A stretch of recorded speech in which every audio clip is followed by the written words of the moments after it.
গাউসে পাকের মা ঘরের মধ্যে বসে কোরআনে তেলাওয়াতে মাশগুল। গাউসে পাক মায়ের গর্ভের মধ্যে বাবা মুসা জঙ্গি সফরের অবস্থায় হঠাৎ করে দেখা যায় বাড়ির সামন দিয়া ভিক্ষুক ভিক্ষার জন্য হাঁক দিচ্ছে। হঠাৎ করে দেখা যায় ভিক্ষুক দরজায় দরজায় আসতে আসতে হুজুর গাউসে পাকের বাড়ির দরজার মধ্যে আইসা নক করতেছে। দরজার মধ্যে যখন নক করতেছে ভিক্ষার জন্য, ভিতর থেকে একজন খাদেমা মহিলা তিনি আওয়াজ দিলেন, আল্লাহর হস্তে ক্ষমা করেন, আমাদের বাড়ির ভিতরে কোনো পুরুষ লোক নাই। কি নাই? এই কথা যখন ভিক্ষুকে জানতে পারলো তখন তার নজর খারাপ হইয়া গেছে। ভিক্ষুক কয়, যাক এই উসিলায় আবু সালে মুসা জঙ্গির বিবির চেহারাটা আজকে দেখা সুযোগ হইব, যেহেতু বাড়ির পুরুষ নাই। কত বড় জাহেল চিন্তা করেন, গাউসে পাকের মায়ের চেহারা দেখবে, মায়ের ইজ্জত নষ্ট করার জন্য সে ঘরের দরজার কোরআন ভাঙবে, এরকম প্রিপারেশন নিয়েছে ভিক্ষুক। ভাইয়ার আমার, ইজ্জতের মালিক কে? ইজ্জত দেওয়ার মালিক কে? নেওয়ার মালিক কে? আল্লাহ তাআলা সূরা আল ইমরানে বলেছেন, ওয়া তুইজ্জু মান তাশাউ ওয়া তুযিল্লু মান তাশা বিয়াদিকাল খাইর, যে আমি আল্লাহ চাইলে কাউকে ইজ্জত দিতে পারি, আমি আল্লাহ চাইলে কারো ইজ্জত নষ্ট করতে পারি। ঠিক না ঠিক? দেওয়ার মালিক কে? যুবক বন্দর আমার বাবাজিরা, হুজুর গাউসে পাকের মা কোরআন তেলাওয়াতে মাশগুল। হঠাৎ করে দেখা যায় এই ভিক্ষুক ঘরের দরজার করা ভাঙতেছে বাড়ির ভিতরে ঢোকার জন্য। এমন সময় গাউসে পাকের মা টপ টপ করে চোখের পানি ছাইরা তিনি কান্না কইরা বলতেছেন, আল্লাহ আল্লাহ গো, আমি ফাতেমা তো তোমার হাবিবের গোলাম, দয়াল নবীর উসিলায় আমি ফাতেমার ইজ্জত তুমি রক্ষা করো এই ভিক্ষুকের অত্যাচার থেকে। এই কথাটা বলতে না বলতে আমার আল্লাহর কাছে গাউসে পাকের মায়ের ডাকটা কবুল হয়ে গেছে। সাথে সাথে আল্লাহ রাব্বুল আলামিন হুজুর গাউসে পাকের রুহুটাকে আমার আল্লাহ মায়ের গর্ভ থেকে বের কইরা এই রুহুটাকে আমার আল্লাহ বাগের সুরত ধারণ করাইয়া দিছে। আমার আল্লাহ চাইলে পারে কি পারে না? রুহু দেওয়ার মালিক কে? রুহু বের করার মালিক কে? রুহু কোন দিকে আসে কেউ দেখেনি, রুহু কোন দিকে বের হয় কেউ দেখেনি। চিন্তা করে দেখেন, এটা কোন দিকে আসে কোন দিকে যায়। এই জন্য কবি বলেছেন, ওরে রূপেতে নয়ন রাখিয়া হরদমে নাম লয় রে, হায় রে আমার হীরা মন পাখি, ও মন পাখি রে সামনে দাঁড়াও রূপ দেখি। কবি এটার দ্বারা কি বুঝাতে চাচ্ছেন? এই পাখি দ্বারা কবি বুঝাইছেন রুহুটারে, যে রূপেতে নয়ন রাখিয়া, নয়ন মানে চোখ, রূপেতে নয়ন রাখিয়া হরদমে নাম লৌরে। কার নাম লইবেন? আল্লাহর নাম লৌরে। হাই রে আমার হীরামন পাখি, এই হীরামন পাখি বলা হয়েছে রুহুটারে। হাই রে আমার হীরামন পাখি, ও মন পাখি রে সামনে দাঁড়াও রূপ দেখি। যে একবার তুমি দাঁড়াও না, তুমি কেমন আমি দেখতাম, কারণ রুহুরে তো কেউ দেখে না, রুহুর ধরনটা কেমন। কবি এটাই বললেন যে ও মন পাখি রে সামনে দাঁড়াও রূপ দেখি, তোমার রূপটা কেমন আমি তো জানি না, কারণ রুহুটা সৃষ্টি করেছেন কে? রুহুর সৃষ্টিকারী আমার আল্লাহ। এটা কোন দিকে বান্দার ভিতরে ঢুকে কোন দিকে বের হয় এটা কেউ পৃথিবীর কেউ বলতে পারবে না। যদি বলতে পারতো তাহলে তো সে নিজেই খোদা হয়ে যাইত। কথা কোন ঠিক না ঠিক? এই জন্য আমার ভাইয়েরা, আল্লাহ চাইলে রুহু বের করতে পারেন, আল্লাহ চাইলে রুহু আবার পুনরায় ভিতরে দিতে পারেন। গাউসে পাকে রুহুটারে আমার আল্লাহ মায়ের গর্ভ থেকে বের করাইয়া বাগের সুরত ধারণ করাইয়া ভিক্ষুকরে যখন একটা থাবা মারাইছে গো, এই ভিক্ষুকে একটা দৌড় এখান থেকে পলায়ন করছে। ভাইয়ার আমার, বন্ধুরা আমার, গাউসে পাকের মায়ের ইজ্জত রক্ষা হয়ে গেছে। আবার আল্লাহ তাআলা গাউসে পাকের রুহুটাকে মায়ের গর্ভে দান কইরা দিছে। এখন এই রুহুটা যে গাউসে পাকের প্রমাণ দিয়েছেন আমার গাউসে পাক নিজে। বাহাজাতুল আসরার কিতাব প্রমাণ করছে গো, 10 মাস 10 দিন পার হবার পরে হুজুর গাউসে পাক আব্দুল কাদের জিলানী আল গিলানী আল বাগদাদি 470 খ্রিস্টাব্দের পহেলা রমজানে যখন এই পৃথিবীর মধ্যে গাউসে পাক শুক্রবার দিনে জন্মগ্রহণ করলেন। আমার গাউসে পাক আগমন করার পরে গো, কি বলবো দেখেন, গাউসে পাকের জন্মটা একটা কারামত। তিনি যেদিন জন্মগ্রহণ করেছিলেন ওই দিন বাগদাদের জমিনে কোনো নারী শিশু জন্মগ্রহণ করছে না।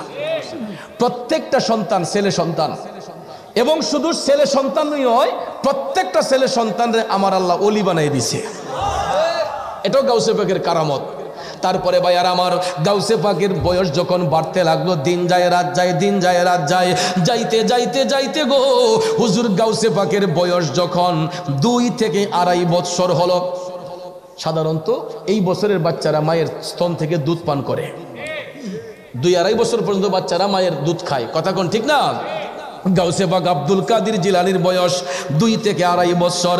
মা উম্মুল খায়ের ফাতেমা সাংসারিক কাজ করতেছেন, মা উম্মুল খায়ের ফাতেমা সাংসারিক কাজ করতেছেন। হঠাৎ করে গাউসে পাক মায়ের পিছনে খেলাধুলা করতেছেন, হাঁটাচলা করতেছেন। এমন সময় দেখা যায় গাউসে পাক যখন দৌড়াদৌড়ি করতেছেন, মায়ের কাজের মধ্যে একটু ব্যাঘাত ঘটছে। হঠাৎ করে গাউসে পাকের মা গাউসে পাককে একটা ধমক মারছেন, হে আব্দুল কাদের চুপ করো, তুমি বেশি যন্ত্রণা করতেছো। আল্লাহু আকবার। গাউসে পাকের মা একটা ধমক মারলেন গাউসে পাকে, যে আব্দুল কাদের তুমি চুপ করো, বেশি ডিস্টার্ব করতেছো।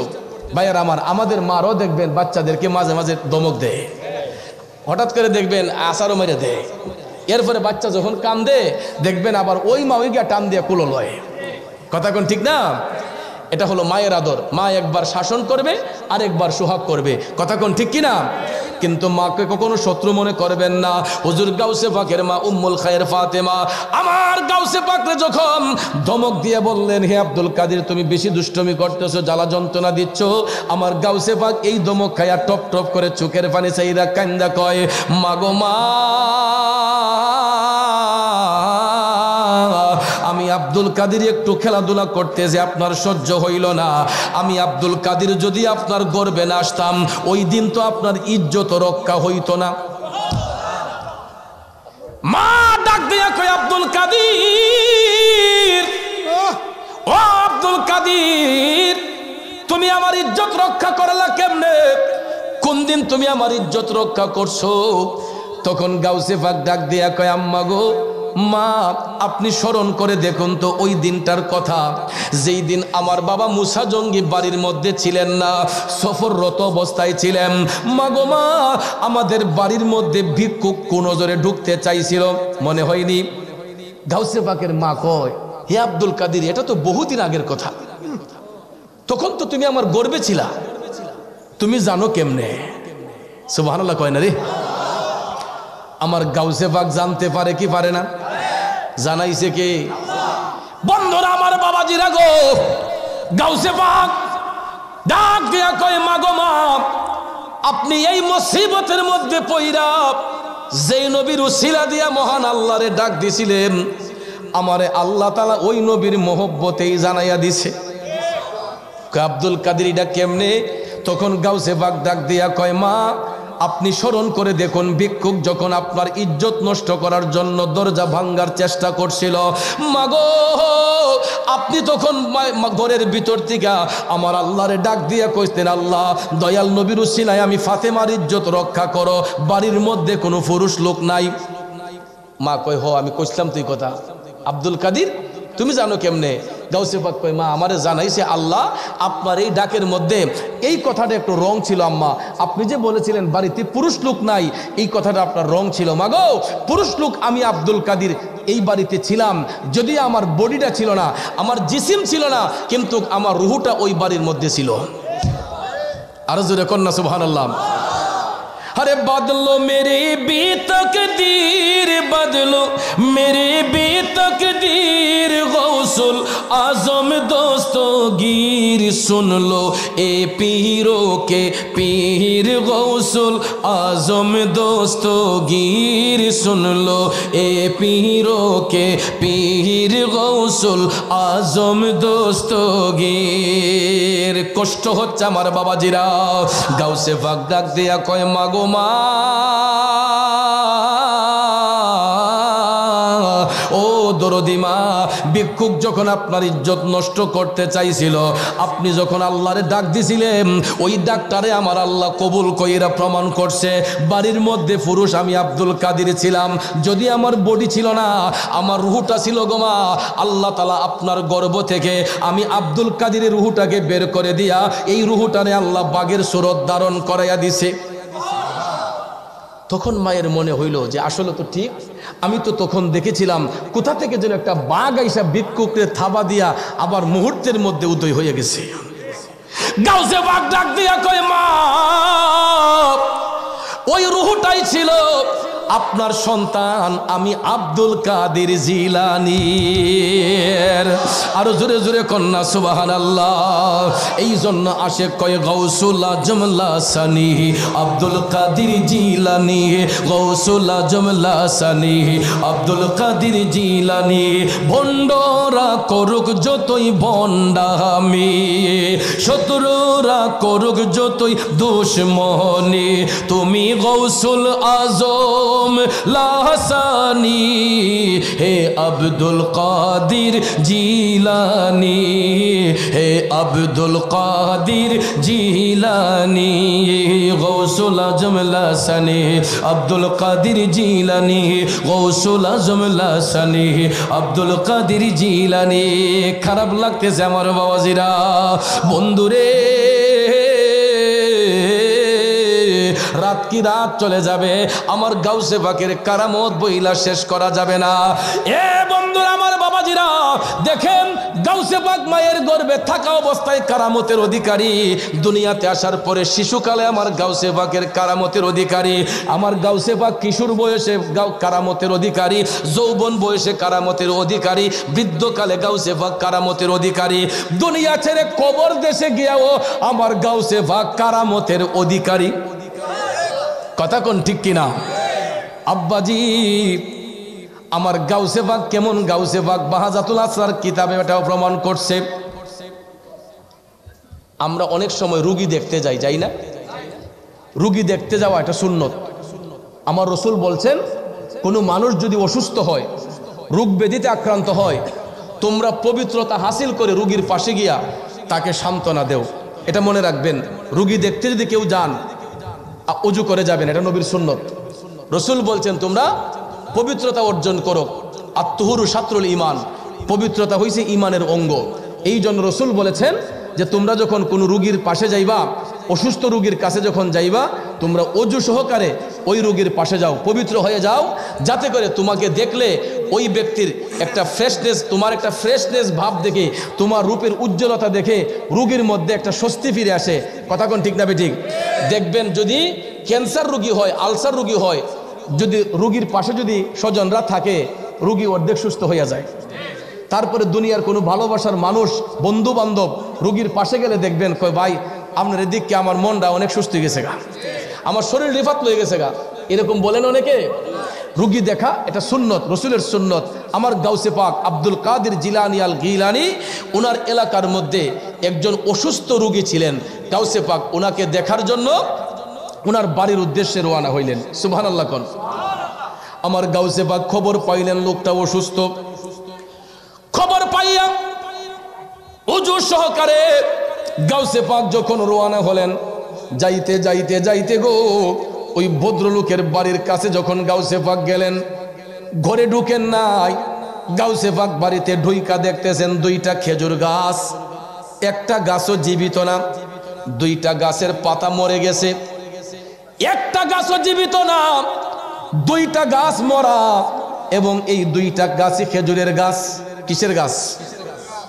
খেজুরের বৃক্ষ, খেজুরের গাছ। গাউসে পাক ঘরের ভিতরে ঢুকেন নাই। না ঢুইকা গাউসে পাক বলেন আমি একটু ওযু করতে হবে, আমার এক জগ পানি দেন। রুগীরে বাড়িতে গিয়া একজনকে গাউসে পাক বলেন রুগী দেখবো পরে, আমি ঘরে ঢুকার আগে একটু ওযু করতে হবে, আমাকে একটু ওযুর পানি দেন। তখন এক ভদ্রলোক জগ দিয়া গাউসে পাকের জন্য এক জগ পানি আনছে, গাউসে পাক ওযু করবেন। তো এই ওযু করার জন্য গাউসে পাক মরা দুইটা খেজুর গাছের মধ্যে একটা খেজুরের গাছের নিচে বৈশা গাউসে পাক এই পানি দিয়ে ওযু করলেন। সুবহানাল্লাহ কোন। বন্ধুরা আমার বাবাজিরা, আমার গাউসে পাক একটা মরা খেজুর গাছের নিচে দাঁড়াইয়া বৈশা এখানে ওযু করলেন, আর একটা মরা খেজুর গাছের নিচে দাঁড়াইয়া আমার গাউসে পাক 2 রাকাত নফল নামাজ পড়লেন। একটা গাছের নিচে গাউসে পাক দাঁড়াইয়া নামাজ পড়লেন, আর আরেকটা গাছের নিচে বৈশা গাউসে পাক ওযু করছেন। সুবহানাল্লাহ কইতেন না? আল্লাহর ওলিদের কেমন শান কেমন মান দেখেন। হুজুর গাউসে পাক যেই জায়গার মধ্যে বৈশা উযু করলেন, দেখা যায় যেই জায়গাতে নামাজ পড়লেন, নামাজ শেষ করে গাউসে পাক রুগী যখন দেখতে গেলেন, রুগীর পাশে যাইয়া হুজুর গাউসে পাক আব্দুল কাদের জিলানী তাকে সান্ত্বনা দিচ্ছেন, ওই অসুস্থ রোগীর পাশে যাইয়া খেদমত করতেছেন। করার পরে গাউসে পাক বললেন, যদি আল্লাহ সুস্থ করে আপনি আমার সাথে বাড়িতে যাইয়া দেখা করে আসবেন, আমার বাড়িতে দাওয়াত রইল। গাউসে পাক রোগীর দাওয়াত করে গেলেন। আব্বাজির আমার, হুজুর গাউসে পাক বাড়ি থেকে বের হওয়ার সাথে সাথে দেখা যায় সকালবেলা গাউসে পাক উজু করলেন, নামাজ পড়লেন, বিকালবেলা দেখা যায় ওই খেজুর গাছের পাতাগুলা আস্তে আস্তে সবুজ হতে লাগছে। আল্লাহর ওলিদের ওসিলায় আমার আল্লাহ মরা গাছও ফুল ফুটাইতে পারে কি পারে না? কথা কোন পারে কি পারে না? এ বন্ধু, সত্যি সত্যি দেখা যায় পরের দিন সকাল হতে না হতেই দেখা যায় খেজুর গাছের মরা পাতাগুলা জিন্দা হয়ে গেছে। এইগুলা খেজুর গাছের পাতাগুলা সবুজ রং ধারণ করছে। পরের দিন দেখা যায় এক সপ্তাহের ভিতরে ওই গাছের ভিতর থেকে কলি বের হয়েছে। খেজুরের কলি বের হইয়া দেখা যায় দুইটা গাছের মধ্যে খেজুরের এমনভাবে ধরেছে, সিজনেও এমন খেজুর গাছের মধ্যে ধরে না। প্রত্যেকটা জিনিসের একটা মৌসুম আছে, আছে না? তো খেজুরের একটা মৌসুম আছে। আরব দেশে কিন্তু সবসময় খেজুর হয় না, বৎসরে একবার খেজুরের মৌসুমে খেজুর হয়। কিন্তু গাউসে পাকের কারামত হলো এটা আনসিজনে গাউসে পাক এই গাছের নিচে দাঁড়াইয়া উজু করার কারণে দেখা যায় হুজুর গাউসে পাকের কারামতের শক্তির বলে আল্লাহ তাআলা এই মরা গাছের মধ্যে ফুল ফুটাই দিছে। দেখা যায় দুইটা গাছের মধ্যে এক সপ্তাহের মধ্যে খেজুর দইরা গাছের খেজুর পাইকাও গেছে। এটাই আমার গাউসে পাকের কারামত। খেজুর এক সপ্তাহের ভিতরে গাছের মধ্যে দইরা পাইকাও গেছে। এই পাকা খেজুরগুলা ওই ভদ্রলোক এক সপ্তাহের ভিতরে তাও সুস্থ হইয়া এক সপ্তাহ পরে ওই লোক কয়, যার উসিলায় আমি খেজুর পাইলাম, যার উসিলায় আমার ফসলের বরকত পাইলাম, তাকে তো আগে ফলটা খাওয়াইতে হয়, ঠিক না? ঠিক। তো আমরা দেশে দেখবেন ফতুয়ার অভাব নাই, যে আমরা অনেক সময় গাছের একটা নতুন জিনিস, জমিনের একটা ফসলের আগ জিনিস, এটা মুর্শিদের বাড়িতে লইয়া যাই, যায় না? অনেকে গাছের মধ্যে ফল ধরছে, কয় না আমার ফিসা বুজুরে না খাওয়াই এই ফল আমি খাইতাম না। অনেক আসেনি ভাইয়ার আমার, বন্ধুরা আমার, এটা কিন্তু খারাপ জিনিস না। হ্যাঁ, অবশ্যই আপনার মা বাবাকে খেদমত করবেন, তাদের ভরণ পোষণ করবেন, তাদেরকে খাবার দাবার দিবেন। হক্কানি পীর মাশায়েখরা কারো খাবারের পাগল হয় না, কিন্তু আপনার জমিনের আখ ফসলটা, গাছের ভালো জিনিসটা আপনি যখন আপনার পীর ও মুর্শিদের জন্য যখন এটা আলাদা করে নজরানা স্বরূপ নিয়ে যাবেন, এই উসিলায় আল্লাহ রাব্বুল আলামিন আপনাকে 3 গুণ বাড়াইয়া দান করবে। কারণ দানে দান বৃদ্ধি হয়, দানে সম্পদ পবিত্র হয়। আল্লাহর ওলি নাইবা রাসূলদেরকে হাদিয়া তোহফা দিলে, দান খয়রাত করলে আপনার আমার সম্পদ কমবে না। আপনারা তো অনেকে মনে করতে পারেন যে হুজুর আপনি কি ফাওয়ার লেগে এটা কইতেছেন? না রে বাবা, কারণ পীর মাশায়েখের ঘরের খাবারই কত হাজার হাজার মানুষে খায়, কথা কোন ঠিক না ঠিক? এই জন্য কোনো পীর মাশায়েখ খাবারের পাগল না, খাবার তাদের পিছন দিয়ে ঘুরে, কথা কোন ঠিক না ঠিক? কারণ যে মৌলার প্রেমে ফানা হয় আমার মৌলা তার হয়, যে মৌলার প্রেমে ফানা হয় আমার মৌলা তার হয়, যেটা আমার গাউসে পাকও প্রমাণ করেছেন। কারণ আমার গাউসে পাক যখন মৌলার প্রেমে যখন এমনভাবে বিভোর হয়ে যাইতেন, হইতে হইতে দেখা যেত গাউসে পাক মুরাকাবার হালতে যখন যাইতেন, গাউসে পাকের মুখ দিয়া এমন কিছু শব্দ চয়ন বের হতো যে এইগুলা দুনিয়ার মানুষ শুনলে এগুলা কুফুরির সাথে তুলনা করত। কেমন? যেমন গাউসে পাক মুরাকাবার মধ্যে যখন বসতেন, জিকিরের হালত যখন আসতো, জিকির করতে করতে হঠাৎ করে গাউসে পাক বলে উঠতেন, সুবহানি লা তাজানি, সুবহানি লা তাজানি, যে আমি মহান আমি জানি, আমি মহান আমি জানি। তে ভাইয়ের আমার, সবচেয়ে মহান কে? তে গাউসে পাক মুরাকাবার মধ্যে বৈশা হঠাৎ করে দেখা যেত মাটি থেকে 0.1-1.5 হাত উপরে, এমন জজবা হালত ওনার আসতো, ওনার জবান থেকে বের হইছে যে আমি মহান আমি জানি। আশেপাশের মুরিদ যারা এটা শুনছে এরা কয় সর্বনাশ, ও হুজুর তো কুফুরি করে লিছে। কই এই কথা তো শিরকি কথা, যে তিনি মহান তিনি জানেন। তখন গাউসে পাক যখন মুরাকাবা যখন স্বাভাবিক গতিতে আসলো, তখন এলাকার লোকজন, আশেপাশের লোকজন যারা ছিল এরা কয়, হুজুর বিয়াদবি মাফ করবেন, হুজুর আপনি তো একটা রং করছেন আজকে। কারে কইতেছে? বরফি সাহেব কইতেছে গাউসে পাক রে। গাউসে পাক মুস্কি হাইসা কইতেছে, বাবা রে কি ভুল করলাম, হুজুর আজকে আপনি মুরাকাবার মধ্যে বৈশা আপনি বলছেন যে সুবহানিল্লাহ তাজানি, যে আপনি মহান, আপনি জানেন, আপনি মহান, আপনি সবকিছু জানেন। গাউসে পাক সাইড আলাইছে, এটা তো কুফরি কথা। গাউসে পাক কয় বাবা রে, এটা তো কুফরি কথা, এটা শিরিকি কথা। কারণ এটা তো যার মুখ দিয়ে অবশ্যই এটা শিরিক হয়ে গেছে। কারণ আল্লাহ সবকিছু জানেন, তিনি সবকিছুর মালিক। আমি আব্দুল কাদের যদি বইলা থাকি যে আমি মহান, আমি জানি, তাইলে তো এটা শিরিক হয়ে গেছে। শিরিক গুনার শাস্তি কি? কল্লা আলগা করে দেওয়া। শিরিক গুনার শাস্তি কি? গলা কর্তন করে দেওয়া, তাকে দেহ থেকে কেল্লা আলাদা করে দেওয়া শিরিক গুনার শাস্তি। তখন গাউসে পাক মুরিদদেরকে বললেন, বাবা আমি যদি আজকের পরে আর কোনোবার শিরিক করি তাইলে তোমাদেরকে আমি পারমিশন দিলাম, তোমরা তরবারি দিয়ে আমার কেল্লাটা আলগা করে দিবা। মুরিদরা এটা শুনলো, শোনার পরে এরা তো ভাবছে যে বরফ হিসাবে তার এটা কইতো না, গাউসে পাকের মুখ দিয়ে আর এটা আসতো না। তখন এরা অনুমতি পাইছে। গাউসে পাক বলছেন, আবার যদি কোনোদিন আমি এইরকম বক্তব্য আমার মুখ দিয়ে আসে, তোমরা আমার কেল্লাটা আলাদা করে দিবা। সত্যি সত্যি দেখা যায় আবার পরের দিন গাউসে পাক মুরাকাবার মধ্যে বসলেন। ওরে মুরাকাবাই মুশাহেদায় যদি আমল করো, বর্জক ধ্যানে চাইলে মিলে মুর্শিদের দরবার রে, গহিনে ডুবিয়া নামাজ পড়ো, নামাজ পড়ো রে, গহিনে ডুবিয়া নামাজ পড়ো। আল্লাহর ওলিরা তো মানুষের দেখাইবার জন্য বন্দেগি করে না, আল্লাহর ওলিরা ফানাফিল্লার জগতে যায় আমার মওলারে খুশি করে। বন্ধুরে আমার গাউসে পাক দেখা যায় সত্যি সত্যি আবার পুনরায় তিনি মুরাকাবার মধ্যে বৈশা, আবার যখন মুরাকাবার হালতে যখন গাউসে পাকের মধ্যে জালালিয়ত আসলো, তিনি আবারও বলতেছেন আমি মহান, আমি জানি, সুবহানিল্লাহ তাজানি, আমি মহান, আমি জানি। এই কথা যখন গাউসে পাক বলতেছে, মুরিদরা তো আশেপাশে বসা, এরা হাতের মধ্যে তরবারি নিয়া এরা কই এখন কেল্লা আলাদা করে দেব, কারণ তিনি আবারও পুনরায় শিরিক করছে। কইরা যখন গাউসে পাকের কেল্লা মুবারকের মধ্যে যখন তরবারি দিয়ে আঘাত করতে গেছে, এখন দেখা যায় ঘরের চতুর্দিয়ালে শুধু আব্দুল কাদের জিলানী। ডান দিকে সেদ দিলে বাম দিকে আব্দুল কাদের, বাম দিকে সেদ দিলে ডান দিকে আব্দুল কাদের, সামন দিকে সেদ দিলে পিছনের দেয়ালে আব্দুল কাদের, পিছনের দেয়ালে সেদ দিলে দেখা যায় সামনের দেয়ালে আব্দুল কাদের জিলানী। জোরে কন্যা সুবহানাল্লাহ। বিষয়টা কি? এরা কই কিরে ঘরের চতুর্দিয়ালের দিকে গাউসে পাকের ছবি, আব্দুল কাদের জিলানীর ছবি। মুরাকাবা যখন শেষ করলেন, মুরাকাবা যখন শেষ করলেন, শেষ করার পরে ভাইয়ার আমার গাউসে পাক স্বাভাবিক গতিতে যখন আসলেন, মুরিদদেরকে বলছেন যে বাবাজি আজকে কি আমার জবান থেকে এমন কোনো কুফরি কথা আসছে? মুরিদরা কয় হুজুর আইছে তো। গাউসে পাক কয় তোমরা কি তা করছো? সেদ দিছো না? তরবারি দিয়ে আমাকে আঘাত করছো না? কয় হুজুর করছি তো। পরে কয় হুজুর যেই দিক দিয়ে আপনার কূপ দেই এর উল্টা দিকে দিকে আপনার ছবি, যেই দিকে সেদ দেই এর উপর দিকে দিকে আপনার ছবি। মোট কথা ঘরের চতুর্দিয়ালে শুধু আব্দুল কাদের জিলানী। গাউসে পাক কই এটা বিষয়টা কিতা? সুবহানাল্লাহ কন্যা। ওহন মুরিদরা আর চুপ করে বই রইছে, ওহন আর কিছু কয় না। এরা যখন চুপ করে বই রইছে তখন গাউসে পাক কয় বাবাজি কিছু বলবো? এরা কয় হুজুর বলেন। গাউসে পাক কয় বাবা রে, যারা মৌলার প্রেমে ফানা হয়ে যায় মৌলা তার হয়ে যায়।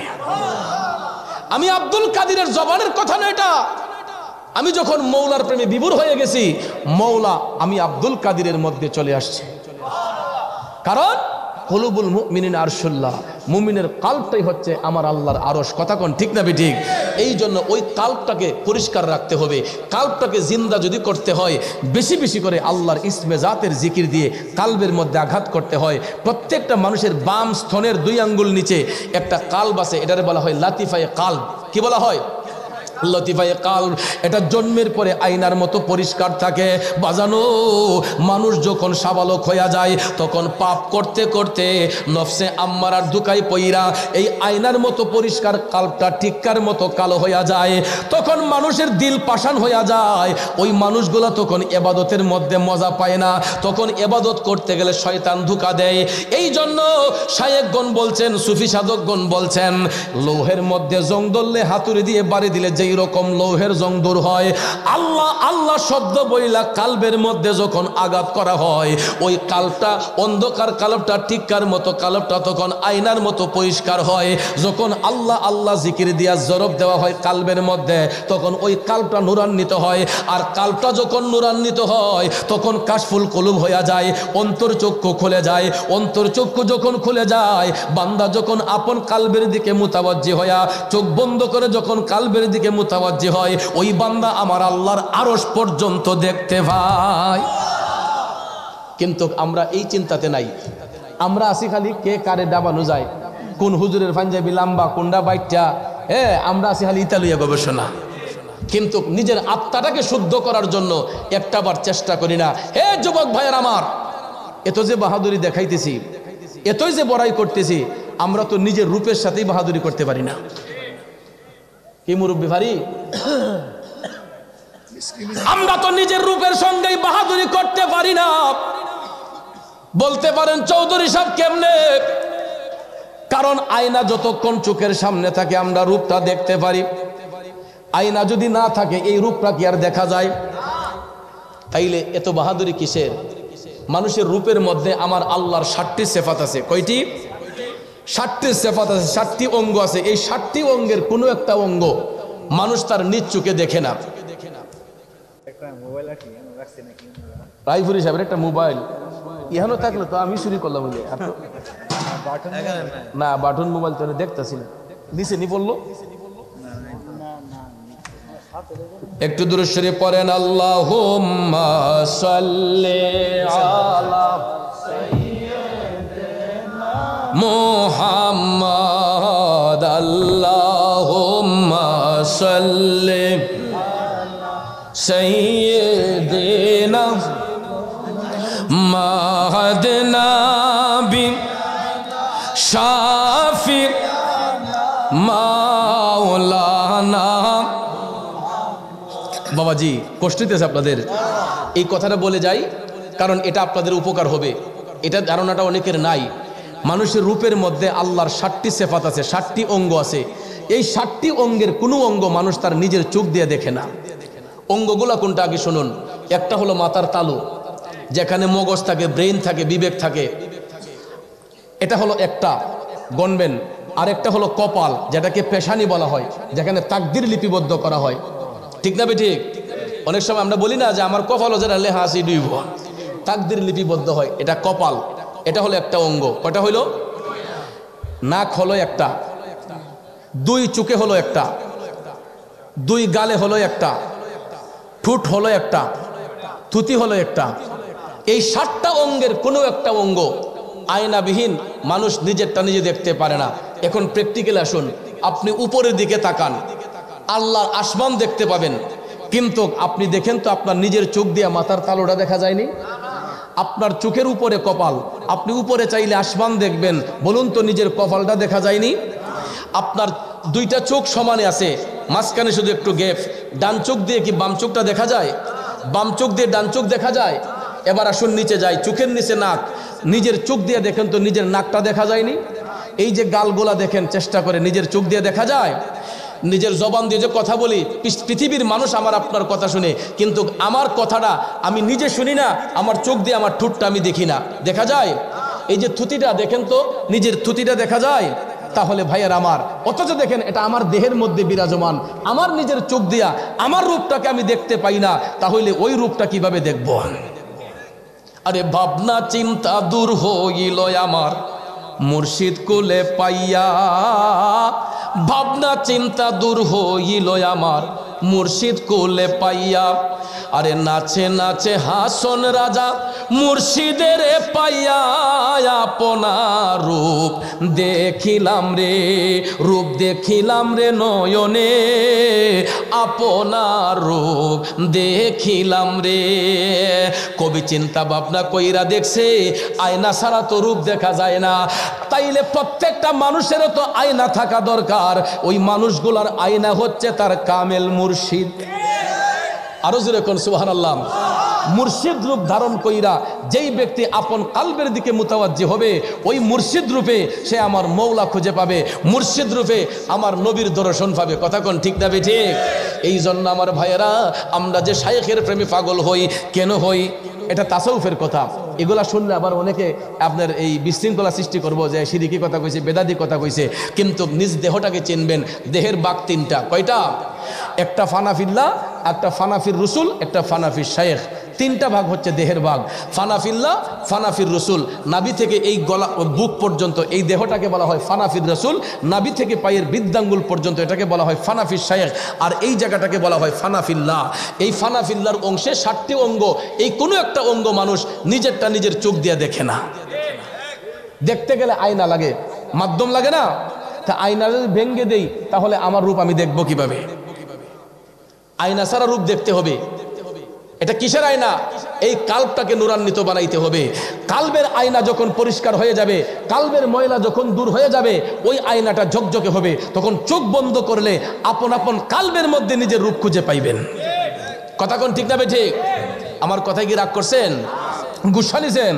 তো গাউসে পাকের কথা বলেছিলাম। ওই ভদ্রলোক 1 সপ্তাহের ভিতরে যখন গাছের মধ্যে ফল পাইল, 1 সপ্তাহের ভিতরে ফল পাইয়া কই এই ফলটা আমি কেমনে মুখে দেই?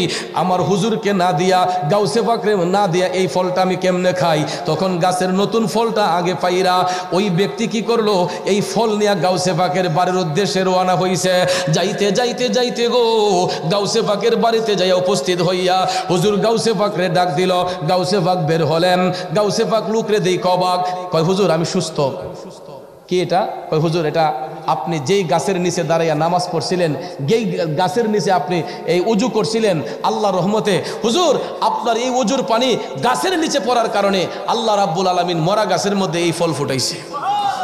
হুজুর এই ফল আমি আপনার মুখে না দিয়ে আমি খাইতে পারবো না।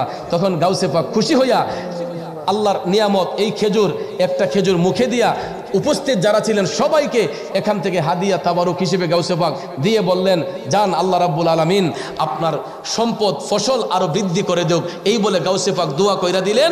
দেখা যায় এই ভদ্রলোক আয়েশা যখন জমি জমা করতেছে, অন্যান্য বছর তার ক্ষেতের মধ্যে যেই ফসল হতো, এই বছর দেখা যায় 3 গুণ বেশি ফসল আল্লাহ দান করছে। আরো যেরকম না সুবহানাল্লাহ। তাহলে বুঝবেন ইমানদার মুসলমানদেরকে, নেককার ওলিদেরকে, হক্কানি ওলি আল্লাহদেরকে তাজিম করলে, সম্মান করলে, নজরানা দিলে আমার আপনার সম্পদ কমবে না বাজান, আরো বাড়বে। কথা কোন ঠিক না ঠিক? তাহলে আমরা কি সত্যের পক্ষে থাকতে চাই কি চাই না? একটু আগে রাইফুরি ভাইও বলে গেছে, এই ফিতনার জামানায় দেখবেন মানুষ আর কিছু পায় না, শুধু ওলি আল্লাহর নিয়ে মন্তব্য করে। ফেসবুক, ইউটিউব, টিকটক খুলেন, দেখবেন অন্য কিছু নিয়ে নাই, এখন শুধু আল্লাহর ওলিদেরকে নিয়ে কুৎসা রটানো হয়। কিছু কিছু ভণ্ড লোকদের কারণে হক্কানি ওলি আল্লাহদের বদনাম হয়ে যাচ্ছে।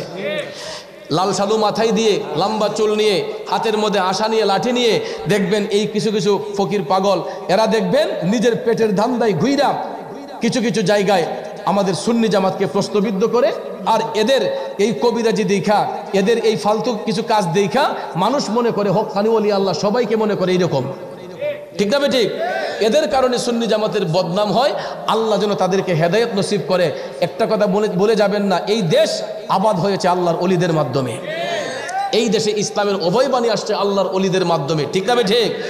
আমরা সিলেটের ভাষায় হয় খারু সিলাই সিন্নি খাইলাই মোল্লা সিল্লাই না। ঠিক না ঠিক? খারু সিলাই সিন্নি খাইলাই তারে সিল্লাই না। বাবা শাহজালাল মুজাররদ ইয়ামুনি রহমাতুল্লাহ যদি না আসতেন, রাজা গোর গোবিন্দের অত্যাচারে এখন পর্যন্ত আমরা হিন্দু সমাজে থাকতাম। ঠিক কিনা বলেন? আজকে দেখা যায় উনার মাজারে গিয়ে বোমা হামলা হয়, শাহপরান বাবার মাজারে গিয়ে বোমা হামলা হয়, সেখানের মধ্যে মাজার ভাঙচুর করা ষড়যন্ত্র হয়। আরে নিমক হারাম, তোরা কত নিমক হারাম, যারু সিলাই সিন্নি খাইলি তারে সিল্লি না। এখনো আমরা ধুতি কাপড় পরতে হতো যদি আল্লাহর অলিগণ এই দেশে না আসতেন। এই জন্য ভাইয়ার আমার কমিটির ভাইরা আমার হুজুর গাউসে পাকের কিছু প্রেমের আলোচনা শুনাইয়েন। আমাদের এলাকার মানুষ তরিকত প্রেমিক মানুষ, প্রসঙ্গ আজকে অন্যদিকে ছিল, কিন্তু আমি এদের আবদারে ছেলেগুলার দিকে অনেক ভালো লাগছে। প্রত্যেকটা ছেলে এরা আদব এবং নমনীয়তা, শালীনতায় ভরপুর। কমিটির প্রত্যেকটা ছেলেদেরকে আমার অত্যন্ত ভালো লাগছে। এরা যেই সুন্দর মেহমানদারি করছে ঘরের ভিতরে, মাশাআল্লাহ আমি অত্যন্ত খুশি তাদের উপরে। নিজেরা সার্ভিস কইরা আমারে খাওয়াইছে। হুজুর আমরা নিজেরা খাবার গরম করে নিয়ে আসছে, মহিলারা তো প্যান্ডেলে চলে আসছে, খাবারগুলা নিজেরা হাতে এরা ছেলেরা গরম কইরা আইনা আমাকে খাওয়াইছে। আমি মন থেকে দোয়া করি যেই মহব্বতে এই মেহমানদারিটা করছে, নবীর মহব্বতে, এবং এত সুন্দর একটা আয়োজন করছে, আসলে এটা প্রশংসনীয়। এরা যে একটা প্যান্ডেল করছে, যে একটা আয়োজন করছে, এটা রুচির প্রমাণ হয়, সুরুচির প্রমাণ হয়, ঠিক না বেঠিক? এদের রুচি যে আসলেই ভালো, এবং এরা যে খাসল খাস মদিনাওয়ালার প্রেমিক, এই আয়োজনে এটা ফুটাই উঠছে। কারণ এরা ইচ্ছে করলে নর্মালি একটা প্যান্ডেল করতে পারতো না, হালকা কিছু ফুল দিয়া যে কোনো সুরত কইরা দিলাইও। কিন্তু ভাইয়ার আমার, এই ছেলেগুলা আসলেই মদিনাওয়ালার প্রেমিক। আর এই প্রেমের বাগান সাজানোর উসিলায় আল্লাহ যেন প্রত্যেকটা যুবকের অন্তর যেন আমার নবীর প্রেম দিয়ে সাজাইয়া দেয়।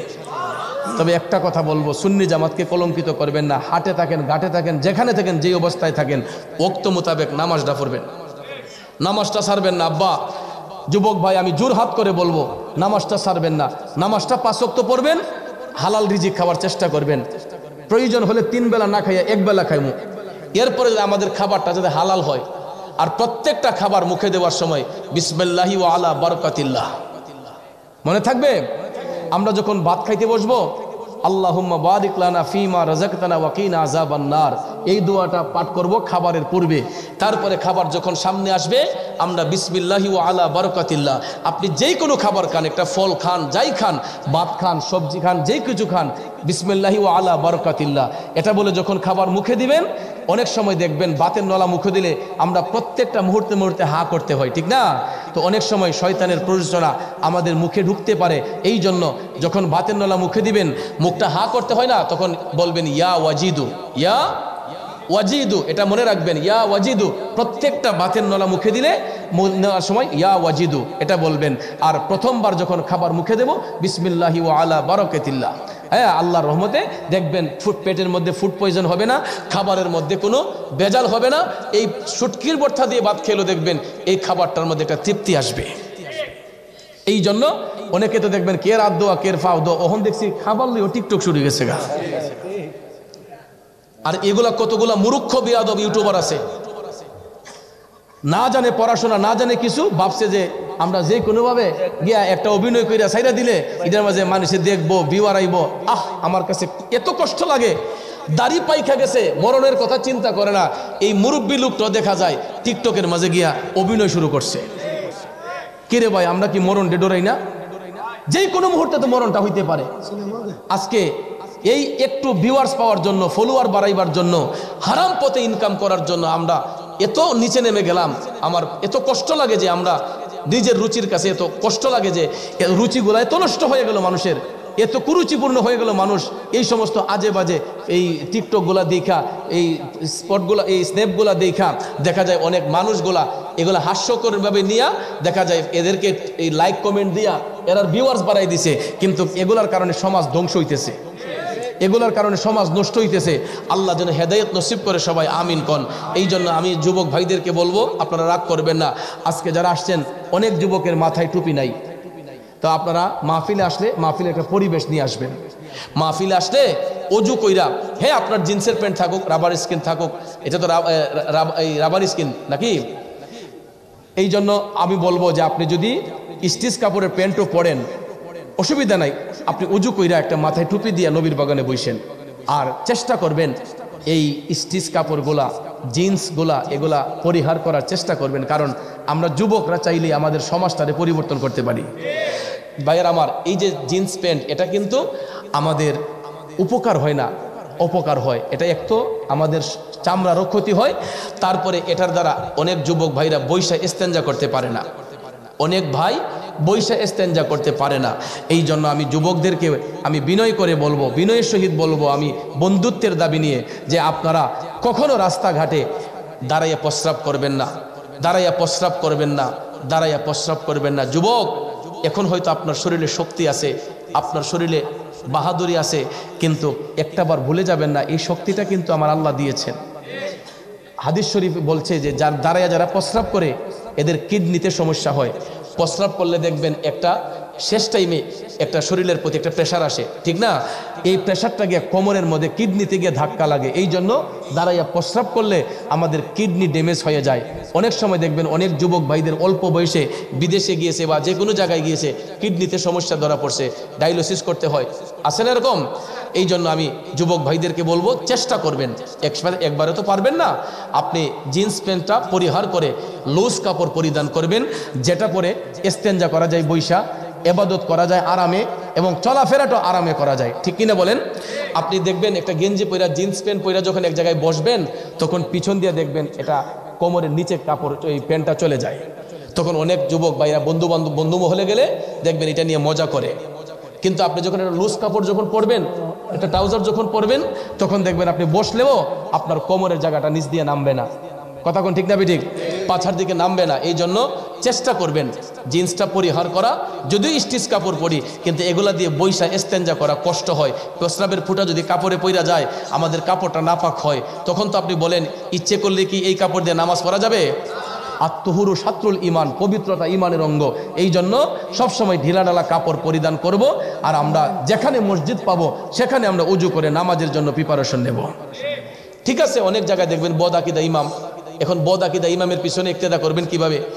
নিজের কাছে বেমানান হয় যে ওয়াহাবি আকিদা, খারেজি আকিদা, এবার পিছিয়ে ইবাদত করবো কিভাবে, নামাজ পড়বো কিভাবে? অসুবিধা নাই, আমার আল্লাহ হযরত শিক্ষা দিয়েছেন যে অজু করে আপনি যখন দাঁড়িয়ে যাবেন, আপনি ইক্তেদাইতু বিহাজাল ইমাম কইয়েন না, শুধু মুতাওয়াজ্জিহান ইলা জিহাতিল কাবাতিশ শরীফাতি আল্লাহু আকবার করে দাঁড়ায় যাবেন। আল্লাহ হযরত বলেন, যেই ব্যক্তি জামাতের সহিত গিয়া ইক্তেদা করলো, কিন্তু ইমাম বদ আকিদা, ইক্তেদাইতু বিহাজাল ইমাম যদি নাও বলে, ইনশাআল্লাহ ওই ব্যক্তি জামাতের সওয়াবই পাবে, জামাতের সওয়াবই পাবে, কারণ সে তো বদ আকিদার ইমাম। কথা কোন ঠিক কিনা? এই জন্য যুবক ভাই, মসজিদ আল্লাহর ঘর, যে কোনটা ওয়াহাবি মসজিদ, কোনটা সুন্নি মসজিদ, কোনটা খারিজি মসজিদ, এটা খুঁজবেন না। আল্লাহর ঘর সবার জন্য সমান, ঠিক না ঠিক? কিন্তু আমরা ইক্তেদা করার বেলায় আমরা দেখব তার আকীদা সহি আছে কিনা, সহি আকীদা দেখে আমরা ইক্তেদা করব। তাই বলে মসজিদে যাওয়া বাদ দেওয়া যাবে না, অবশ্যই মসজিদমুখী হতে হবে, 5 ওয়াক্ত নামাজ পড়তে হবে।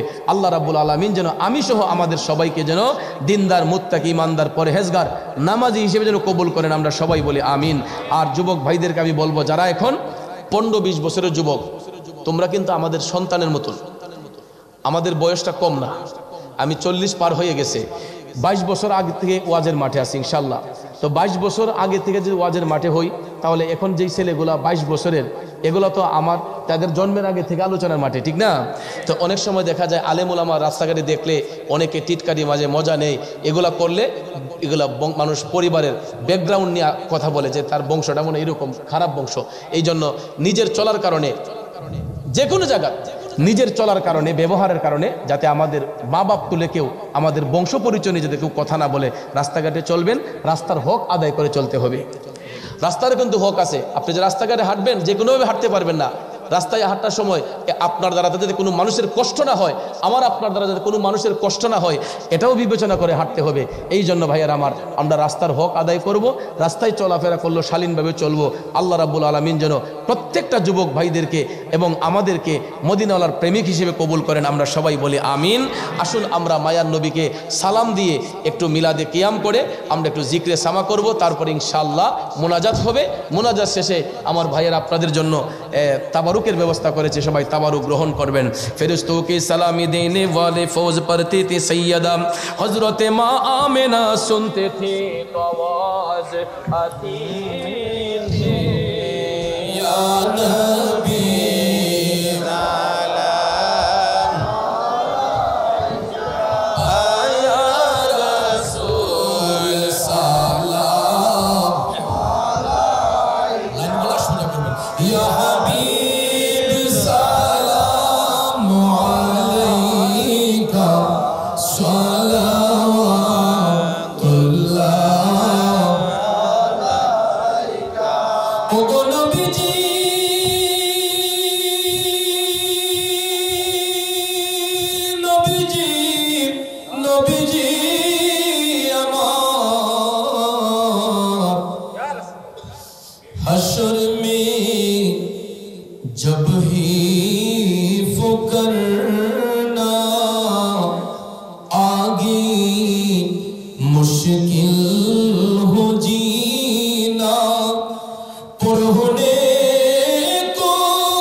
मदीना या नबी सलाम अलैका या रसूल सलाम अलैका या हबीब सलाम अलैका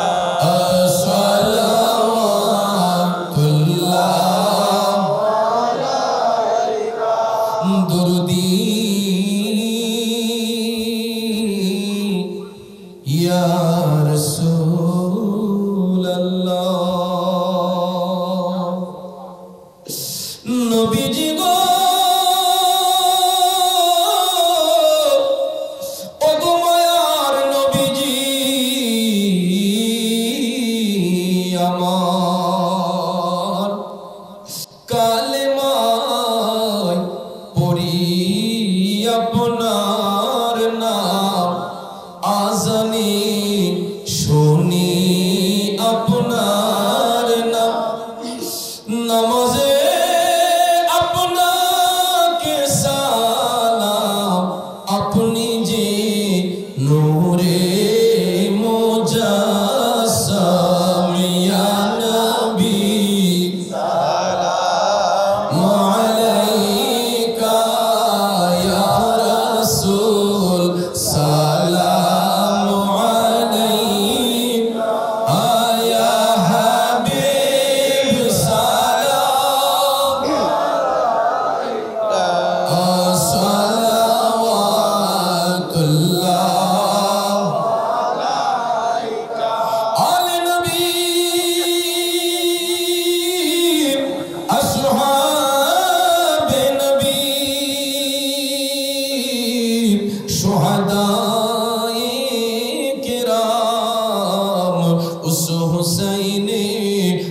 शहादत पेला को सलाम मुस्तफा